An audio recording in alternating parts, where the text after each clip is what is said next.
Salut à tous et bienvenue dans Côté Sport, ravi de vous retrouver pour ce nouveau numéro. Au programme ce lundi tout d'abord du running au lendemain de la ronde printanière de Thaon-les-Vosges. Avec nous le responsable départemental des courses hors stade et membre de l'ES Thaon, Denis Dupoirieux. Salut Denis et bienvenue, comment ça va ? Bonjour, en pleine forme. Ouais. Il y a eu des records à l'appel ce dimanche. Des records à l'appel, on a pratiquement doublé les effectifs donc à la ronde printanière. De belles performances, une superbe météo. Je pense des coureurs très contents de participer. Évidemment, on reviendra largement en seconde partie d'émission là-dessus. On fera le bilan de la course à pied dans les Vosges et on parlera de vos prochains objectifs. Avant cela, on parlera football avec le latéral du SAS Football, Bastien Lenay. Bonjour Bastien, comment ça va ? Bonjour, ça va nickel. Merci d'être avec nous pour revenir sur le match de samedi soir face à Aubervilliers qui ne restera pas dans les annales, on est d'accord ? Non, il ne restera pas dans les annales. Puis il y a eu un peu de casse, quoi. On perd deux de nos collègues. Ouais, Marvin Dialanex et Paul Léonard. Marvin et Paul. Le verdict pour 4 semaines normalement. Ouais. Donc à voir après ce que ça va donner au fil du temps. Puis c'est un week-end compliqué. Ouais, c'était une sale soirée. On y reviendra dans quelques minutes en images. Et pour compléter l'équipe du jour, on accueille enfin le chef du service des sports de Vosges Matin, Valérie Tuaillon. Salut Valérie, comment ça va ? Salut Nico, tout va bien. Tout va bien, pas de casse, rien du Pas tout. de casse, non. Et un week-end au soleil. Non. Alors, voilà. Allez, tout de suite, on passe à l'actu. Biathlon pour débuter cette émission avec une nouvelle victoire et le petit globe du relais pour Émilien et Fabien Claude avec l'équipe de France. On va se repasser quelques images en illustration. Donc 5e victoire en 5 courses en Coupe du Monde pour les Français. Voilà, grand chelem sur la Coupe du Monde par équipe. Donc ça dénote bien d'une force collective pour le coup, puisqu'il y a eu 6 biathlètes différents dans ce relais de 4 relayeurs. Donc ça montre bien qu'il y a de la profondeur. Alors, il y en a moins que chez les filles. Chez les filles, c'est même exceptionnel, mais il y aurait de quoi faire 2 équipes. Mais en tout cas, puis c'était sympa d'avoir encore les 2 frères Claude, Émilien et Fabien, dans le relais. Ouais. Alors, ils ont tenu leur rang. Une très pioche bien, pour Émilien, 3 pour Fabien, qui a ramené la France en tête. Oui, alors on retient le numéro exceptionnel de Quentin Fillon-Maillet sur le dernier tir debout, qui a fait craquer Johannes Beu, excusez du peu. Mais Fabien, c'est lui qui permet ça aussi, parce que c'est son relais qui replace les Français devant. Il les prend à moins de 18 secondes ou moins 17 secondes et il les remet devant avec un super relais. Donc ils ont été tous, même Oscar Lombardo qui a un petit peu plus souffert sur les skis, a fait un 10 sur 10 au tir. Donc tout le monde a été acteur majeur de cette victoire. On voit ce fameux tir de quand QFM. en 19 secondes, et puis quand on voit un succès comme ça avec des spectateurs comme Éric Perrault et Émilien Jacquelin, ça veut bien dire la richesse du biathlon français en ce moment, quoi. Et c'était la première depuis 2012. On a vu, c'était Simon Fourcade qui était à l'époque de l'aventure. C'était impressionnant, Denis, ce week-end ? Impressionnant, surtout avec les féminines qui en ont rajouté le dimanche. Donc, moi, je suis admiratif, parce que c'est un effort quand même qui est violent. Il y a une préparation physique derrière conséquente. Et j'ai beaucoup de plaisir. Ça se rapproche un peu de la course à pied comme type d'effort. J'ai beaucoup de plaisir à regarder, que ce soit les hommes ou les femmes. Bon, c'est vraiment très plaisant à regarder. Et je salue leur effort parce que je ne sais pas si on mesure en France, c'est peut-être pas suffisamment médiatisé, mais ce sont des exploits, là, ce qu'ils ont et ce qu'elles ont réalisé. Des grands athlètes. Bon, à titre perso, le week-end a été un peu plus mitigé. On va retenir la belle perf de Florent, 39e du sprint, qui a remonté à la 20e place sur la poursuite. 20e, oui, tout à fait. Florent, il fait du Florent. Maintenant, il n'est plus aussi rapide sur les skis, mais il est fiable au tir. Voilà, quand il est bien devant la cible, il va chercher des top 20, des top 15, par-ci, par-là. On va suivre l'avant-dernière étape de la Coupe du Monde. Ça sera à Pokljuka en Slovénie. Ce sera l'avant-dernière étape, donc avant la finale de la Coupe du Monde, où on retrouvera la jeune Bressot d'Amandine Mangin. Voilà, ça c'est la bonne nouvelle. Elle a gagné son visa en étant la meilleure athlète mondiale sur les championnats du monde junior. Après, il fallait que le staff décide de valider ça. Il l'emmène à Oslo, donc ça c'est super. Et puis en IBU Cup, Paula Beauté a retrouvé des couleurs. Oui, alors pas devant la cible, parce qu'elle a fait encore des fautes, mais par contre, c'était un avion de chasse sur les skis tout le week-end. Là, notamment dans sa dernière course sur la Mastart, où elle fait 3 fautes tout de suite, elle est reléguée à la 23e place et elle revient à 15 secondes de la leader, elle fait 2e, elle reprend tout le monde dans le dernier tour. Elle, pour le coup, sur les skis, c'est vraiment un avion en ce moment. La suite, ça sera toujours à Otepää en Estonie à partir de mercredi. En hockey, les Wildcats d'Épinal ont bouclé la phase régulière par un 24e succès en 30 journées samedi soir sur la glace de Morzine-Avoria, 7-3. On connaît le possible adversaire en quart de finale. Oui, ils ont au moins ce luxe-là, c'est de regarder les autres jouer. Ils vont jouer ou Cholet ou de nouveau Morzine qui viennent de battre. Donc voilà, ils vont pouvoir regarder ça, se reposer, recharger parce que les playoffs, c'est une autre compétition. Hein. C'est très rare d'ailleurs que le champion de la saison régulière gagne les playoffs. Ouais. Et il faut bien se mettre dans l'état d'esprit que tous les compteurs sont remis à zéro. Et là, c'est à la vie, à la mort sur une série de 5 matchs, pour eux en tout cas. 3 matchs pour le premier tour. Ouais. Et puis une pause de 15 jours, c'est à double tranchant. Hein. Ça permet de récupérer, mais on perd un peu de rythme mais après, aussi je pense que ça leur fera plus de bien que de mal, je pense. Sûr. Allez, quelques images de volleyball avec l'élimination en Coupe de France fédérale des Milan de l'EGVB, battu en quart de finale samedi soir par Conflans. Une défaite sèche, hein. Ils sont un peu dans le creux de la vague, les Spinaliens. Oui, mais là, sur ce match-là, ils n'ont pas vraiment existé. Ils les avaient battus 2 fois, par ailleurs. Et voilà, bon, ça s'arrête là. C'est dommage parce que je crois qu'ils ambitionnaient de recevoir le Final Four avec les 4 derniers de la compétition. Bon, voilà, ça s'arrête là. Avec un ancien Spinalien qu'on va voir à l'image, Charles Balazzo, avec ses chaussures jaunes fluo, qui a fait très très mal. Hein. Oui, tout à fait. Oui, on est toujours trahi par les siens. Hein. C'est ce qu'on dit en sport. Souvent, les anciens joueurs, quand ils reviennent dans un club, ils sont brillants. MVP de la rencontre, Charles Balazzo. La suite et la fin de la phase régulière, ça sera samedi à domicile face à Avignon. Rencontre importante, hein, puisque les deux équipes se retrouveront en play-down. Les Louves, en revanche, elles poursuivent l'aventure. Elles sont tenantes du titre. Hein. Elles avaient gagné cette Coupe de France chez elles l'année dernière. Elles sont dans le carré final de nouveau. Puis bon, on l'a dit, on le répète, parce qu'il faut le répéter, c'est une saison exceptionnelle là, pour le coup. 53 points sur 54 en championnat. 6-7 perdus, un seul à domicile, c'est pratiquement du jamais vu. Ouais. Donc là, elles vont attaquer leurs playoffs ce week-end. Elles attaquent les playoffs avec une belle marge. Le week-end d'après. Le week-end d'après, oui. Non, c'est samedi. À Sens, là. Donc là, voilà, elles attaquent avec 11 points. Leur premier Dauphine est à 6 points. Donc ça fait quand même un différentiel de 2 matchs pour commencer sur des playoffs de 6. Sur la forme qu'elles ont, si elles ne font pas n'importe quoi. Normalement, il n'y a plus que le gendarme financier à la fin qui validera ou pas leur dossier. Mais sportivement, je pense qu'elles y vont cette fois.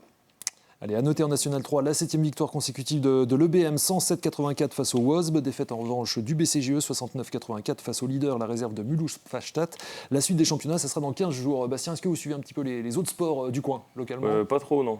Pas trop le temps. Je suis plus concentré sur ce que j'ai à faire déjà au foot, mais il faudrait que je suive un peu. Allez, on y passe justement. Retour donc sur ce match samedi soir face à Aubervilliers, lanterne rouge de cette poule de National 2. Alors sur le papier, évidemment, il fallait l'emporter, hein, c'est ce qu'on peut dire. Sur le terrain, ça s'est avéré beaucoup plus compliqué. Quelles sont les explications à froid, Bastien ? Vous avez débriefé ça avec l'équipe aujourd'hui ? Ouais, on a débriefé ça là, juste avant que je vienne, mais je pense qu'on est tous d'accord pour dire que le plus gros problème, c'est nous-mêmes. Faut qu'on change notre état d'esprit, c'est ce qu'on se disait. Là, on joue une équipe d'Aubervilliers qui nous attendait, qui n'a pas proposé grand-chose. Non. Et pour autant, on a toujours autant de mal à marquer des buts, on en encaisse. Donc, il va falloir se remettre au travail et cravacher pour aller chercher ce maintien en National 2. Ouais, c'est l'objectif, ou en tout cas, oui, c'est le mot d'ordre maintenant. Faut sécuriser la place du SAS en National, ce que disait le coach. Ouais, faut sécuriser le plus vite possible parce que sinon on va se faire peur. Alors qu'il n'y a aucune raison d'avoir peur quand on voit la qualité de notre groupe. Après, comme je l'ai dit, c'est un état d'esprit à avoir, c'est un des championnats compliqués. Et il va falloir cravacher pour sécuriser le plus vite possible. Alors, on a vu le seul frisson de la première période, hein, c'était ce coup franc qui a été dévié par le mur, qui aurait pu tromper Ben Buena, mais qui a bien réagi. Une première occasion un peu plus sérieuse au retour des vestiaires. Et puis ce qui est frustrant, c'est que vous luttez, au bout d'une heure de jeu, vous arrivez à ouvrir le score sur une action un peu surprenante d'ailleurs, on a trouvé. Dans le jeu. À la base, je voulais la mettre dans la boîte directement et le fait que l'attaquant suive Polo, je me suis dit on va essayer de se rapprocher parce qu'on était loin quand même.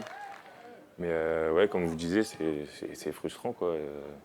Et puis ce ballon qui vous échappe là pour quelques centimètres sur l'égalisation. Je sais pas si c'est le terrain, mais elle me passe sous le pied. Je la touche. Mais en plus on prend le but quelques minutes après avoir réussi à casser le verrou d'Aubervilliers. Donc, Et puis on l'a dit, 2 blessures avec la sortie de Paul Léonard touché au quadriceps, donc une déchirure, un triple changement qui ne changera rien. Et puis la soirée aurait vraiment pu mal tourner là, sur une des toutes dernières actions du match. Ouais, ça aurait pu être dramatique parce qu'on a essayé d'aller chercher la victoire, quitte à peut-être même oublié qu'on était en train de faire match nul. Mais il faut se battre, il faut continuer à travailler la semaine et et puis réussir à reproduire ce qu'on fait à l'entraînement en match et tout ira bien. Alors comment vous expliquez qu'il y a eu que l'équipe marque un petit peu le pas en ce début d'année, parce que vous aviez bien fini, je crois que vous preniez 2 points par match, quelque chose comme ça, fin 2024. Avant le match à Créteil, je crois, Ouais. on avait une bonne moyenne de points par match. Et depuis Créteil et la reprise en janvier, c'est vrai que c'est compliqué, je crois qu'on a moins d'1 point par match. Vous êtes à 6 points sur 21 depuis le début très, d'année très peu. 2025. Ouais. Donc il va falloir inverser cette spirale négative qu'on a là et l'expliquer, je ne sais pas trop. Comme je l'ai dit, je pense que c'est dans la tête déjà de base. Parce que la qualité, c'est sûr qu'on l'a. Et ouais. On l'avait constaté, Valérie, on sait qu'il y a du potentiel, Ah oui, du capital. Oui, dans le casting. On se disait, il faut le temps que la mayonnaise prenne, et là, au bout d'un moment, forcément... Ouais, après, une saison qui suit une relégation, c'est jamais anodin. On a toujours l'impression que ça va dérouler. Puis là, l'avantage, c'est que la situation ne se dégrade pas. Basquehal vient de perdre 3 matchs d'affilée. Il n'aurait pas fallu qu'il gagne 2 matchs sur les 3 là, par exemple, parce que je pense que c'est un groupe qui devrait être top 5 pour moi. Et s'il se retrouve dans la bataille pour le maintien, c'est jamais évident non plus. C'est pas un groupe qui est fabriqué pour ça. Et c'est un état d'esprit, le maintien. Il y a des équipes qui le jouent tous les ans et qui sont formatées pour ça. Bon, là, il n'y a pas le feu. Il n'y a pas le feu, mais voilà, il faut prendre les points nécessaires pour se mettre au chaud. Et puis peut-être, pourquoi pas, faire jouer aussi un petit peu plus les jeunes en fin de saison pour voir, pour la suite. Il y a aussi des projets clubs. Il y a la B et la C qui jouent l'accession, qui sont bien placés. Donc si les 2 réserves montent et que la première s'est maintenue sans trop de frissons à la fin de la saison, voilà, ça sera une belle saison quand même par rapport à une saison post-nationale. Ouais, puis on sait qu'il y a un projet sur le long terme, au moins sur 2 saisons, avec le coach Bastien. Ouais, et normalement, il devrait continuer l'année prochaine. Mais je veux dire avec le groupe, avec le fait de reconstruire un groupe. Après, ça, c'est à voir. Chaque intersaison est compliquée. Chacun a ses envies, donc on verra ce que ça donne l'année prochaine. Ouais. Alors vous, qu'est-ce qui vous a attiré au SAS Football? Parce que vous êtes originaire de Normandie, originaire de l'Orne. Vous avez fait vos classes à Alençon, et puis ensuite au lycée d'Avranches. Vous avez rejoint naturellement le club Manchot. Ouais, j'avais rejoint le club Manchot parce que l'équipe première était en national. Après, je pensais pas y jouer aussi longtemps, on va dire. 5 saisons. 5 saisons, ouais. Et puis après, pour ce qui est d'Épinal, le coach m'a contacté très peu de temps après la fin de saison dernière, sachant qu'à Avranches, on descendait aussi. Voilà, il fallait réfléchir à autre chose. Je ne vais pas vous mentir que j'espérais rester en national, forcément. En national, forcément. Après, le marché des transferts aujourd'hui est très bouché.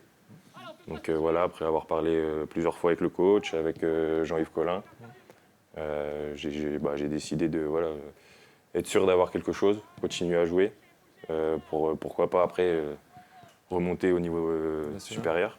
Mais non, le projet du coach m'a plu et puis ce qu'il me proposait était dans mes valeurs et dans ce que moi j'avais envie sur le terrain en jouant. C'est vrai que vous disiez que le marché est compliqué. On rappelle qu'il y a eu une réduction du nombre d'équipes en N2, etc. Donc forcément, il y a moins de débouchés. Marché maintenant. Ouais. Vous jouez aussi au foot, Denis? En amateur. Oui, j'ai joué pratiquement 40 ans au foot. Et bon, à un petit niveau. On a terminé à 61 ans, foot en salle. Bon, voilà, aucun regret. Taper dans le ballon, ça reste un grand plaisir. Ouais. Vous étiez sur le même poste que Bastien? Oui, latéral droit, pratiquement tout le temps. Mais bon. Parce que vous avez une bonne caisse. Voilà, une capacité à condition physique était là, la technique était moins bonne, sinon j'aurais joué un peu haut niveau. Mais... Bon, Bastien, votre poste privilégié, c'est le côté droit, mais vous dépannez entre guillemets aussi côté gauche, comme en début de match là, samedi. Je préfère à droite. Après, voilà, quand il faut dépanner ou faire quelques matchs à gauche, ça me dérange pas non plus. Je préfère ça que ne pas jouer. Évidemment. Donc on s'adapte. Après, il y a des similarités, mais on va dire que je suis plus à l'aise avec mon pied droit qu'avec mon pied gauche. Okay. Allez, un mot des résultats en National 3 pour boucler cette première partie, Valérie, avec la situation de l'US Raon qui ne s'arrange pas après une nouvelle défaite 4-2 face à Sarreguemines. Vous y étiez? Oui, voilà. Pour résumer, entre le match aller 19 octobre et le match retour, ils ont pris 2 points sur 36. Voilà. On ne peut pas dire que les chiffres ne mentent pas. Et puis, il y a tous les symptômes d'une équipe qui risque de descendre, parce que la première action du match, un petit rebond, une mauvaise intervention, pas filoche, 1-0 au bout de 2 minutes. des petites choses ils comme ça. Ils égalisent. En tout cas, leur état d'esprit est absolument remarquable. Ils lâchent pas. C'est pas un groupe résigné, on le voit. Le staff n'est pas résigné non plus. Mais voilà, tous les ingrédients sont contre eux et c'est malheureusement souvent le cas d'une équipe qui va tomber, quoi. Et c'est valable.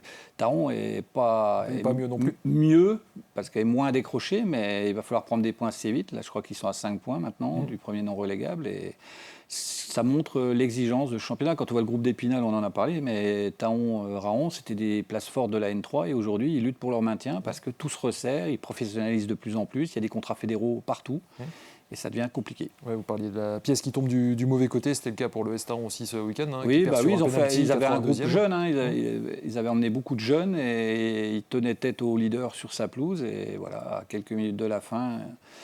Ils ont pris un penalty. Et ça, c'est pareil, c'est des petites choses. On dit souvent que la réussite accompagne les équipes de tête et inversement, accable les équipes de bas de classement. Et c'est souvent comme ça au foot. Donc Raon qui reste dernier avec 12 points de retard désormais sur le 10e et premier non relégable.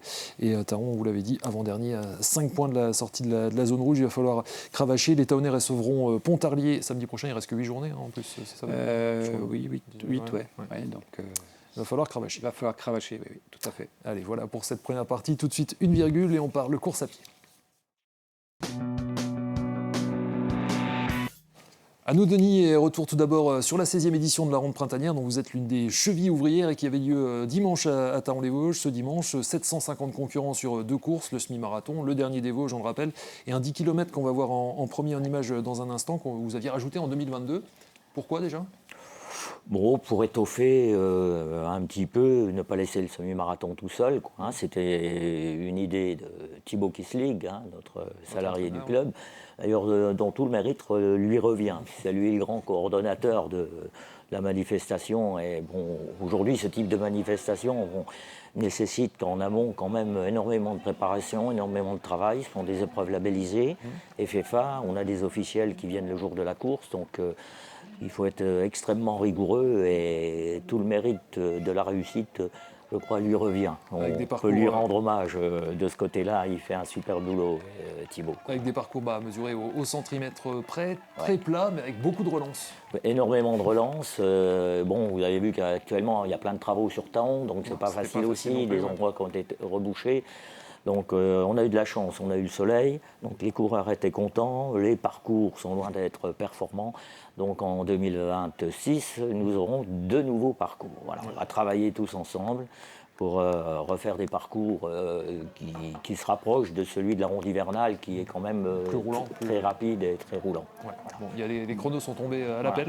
Oui, malgré tout, les 4 records sont tombés, hommes et dames, sur le 10, sur le 21. Donc voilà, ça a avancé quand même. Mais effectivement, les concurrents, là on voit Latifa qui a gagné chez les filles sur le 10 km. Elle a expliqué que les relances, ils viennent chercher des chronos. C'est une fille qui vaut 33,19, elle a fait 34 quelque chose. Ouais. Bon, voilà, c'est...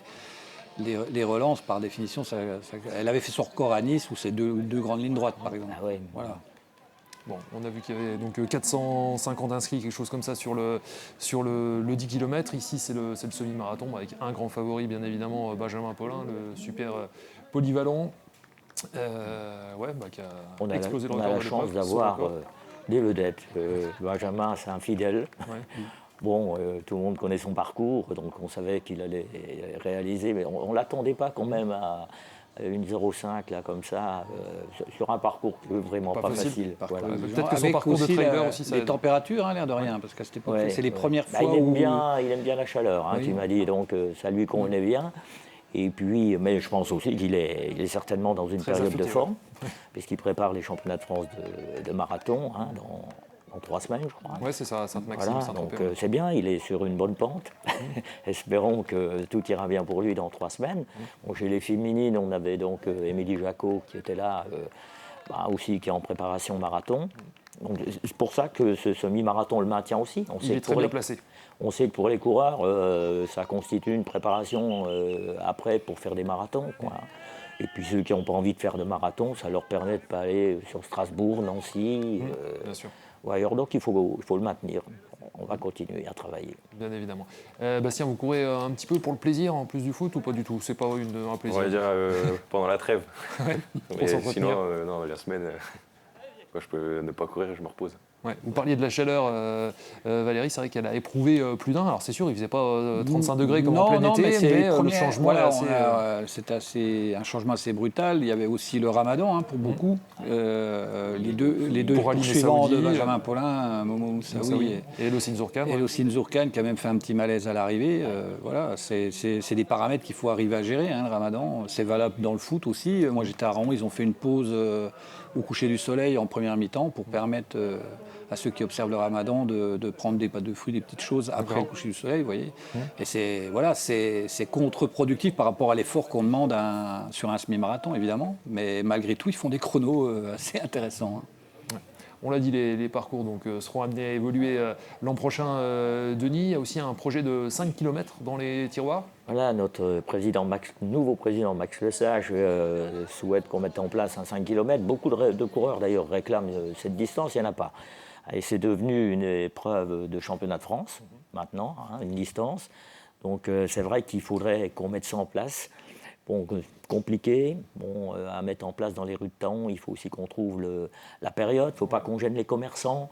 Bon, il y a plein de paramètres qu'on n'a pas encore résolus, mais c'est dans les tiroirs et je pense que ça va se faire. Si ce n'est pas 2025, ce sera 2026. Ouais. Parce que clairement, là, il faut 2 grandes lignes droites, 2 virages maximum, quelque chose comme ça.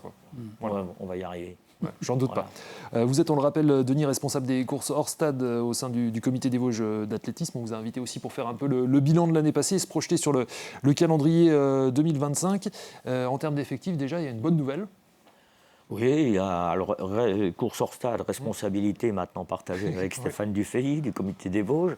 Et puis une bonne nouvelle au niveau des effectifs. On est pratiquement remonté aux effectifs de 2019 avant Covid, 28 000 coureurs participants sur le département. C'est peu par rapport à d'autres départements comme le Bas-Rhin ou par exemple Moselle, Meurthe-et-Moselle. Mais vu la population qu'il y a dans le département, ne nous plaignons pas. On a 5 grosses manifestations qui font pratiquement 10 000 coureurs.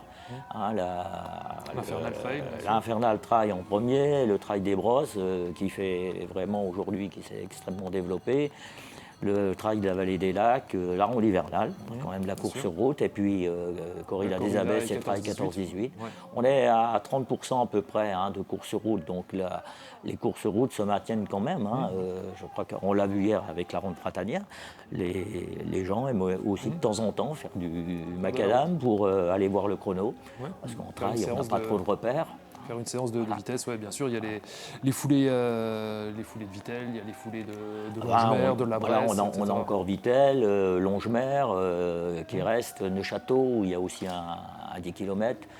Donc, mais bon, ça c'est quand même, c'est la portion congrue, c'est restreint. Il y en a beaucoup moins. Voilà. Là, c'est des images de l'Infernal. Peut-être d'ailleurs pourquoi des épreuves comme à Thaon, on arrive maintenant, on a pratiquement doublé les effectifs parce qu'il y en a peu. Je pense que ça joue aussi. Bien sûr. Vous êtes organisateur aussi du côté de Virine. C'est au mois d'octobre, c'est ça le trail Trail de Virine, qui est un trail solidaire, puisqu'une grande partie des bénéfices repart sur des associations caritatives. Et pour la sauvegarde du site. Voilà, sauvegarde du site aussi également. Bon, c'est une course facile à organiser puisque le parcours existe déjà. On utilise des parcours du club vosgien. Voilà. Donc, puis c'est un site qui était inexploité aussi, qui est un petit peu méconnu. Donc ça marche bien. Ouais. On est content. Ça a l'air. Et l'ambiance est très bonne. Vous êtes coureur, évidemment, à la base, Denis, avec une préférence pour le très long, 17 courses supérieures à 100 km, 15 compétitions sur 24 heures. Vous détenez toujours un record du monde ? Toujours, oui, sur 24 heures, mais 236 km là, chez les à plus Grenoble. de 60 ans, voilà, ça C'était une bonne journée. C'était pas prévu, mais bon, c'est comme ça. Quand ça arrive, on prend. Voilà. Votre prochain objectif, ça sera les championnats de France de trail. Je voudrais aller faire les championnats de France de trail à Val d'Isère, qui vont d'adoption. probablement être les championnats de France de trail long les plus difficiles depuis qu'ils existent, puisque là, on est sur une distance de 72 km, 5000 mètres de dénivelé. Ouais. Et puis, on est au-dessus de 1850 mètres, on monte jusqu'à 3003. D'ailleurs, il nous oblige à amener des yatracs pour les chaînes, pour les chaussures, des chaînes pour les chaussures. Mais je pense que ça va être une épreuve très difficile, donc il va falloir se préparer sérieusement. Et tout cela à 40 ans. 40 ans de course par an. Oui, on compte plus. De toute façon, on continue tant que le plaisir est là. Ouais. Hein, voilà. Voilà, vous m'avez dit, le moteur est encore bon, les jambes sont un peu usées. Le moteur est encore plutôt très bon, je ne me plains pas, mais c'est vrai que le reste, la mécanique est un peu usée. Hein, mais bon.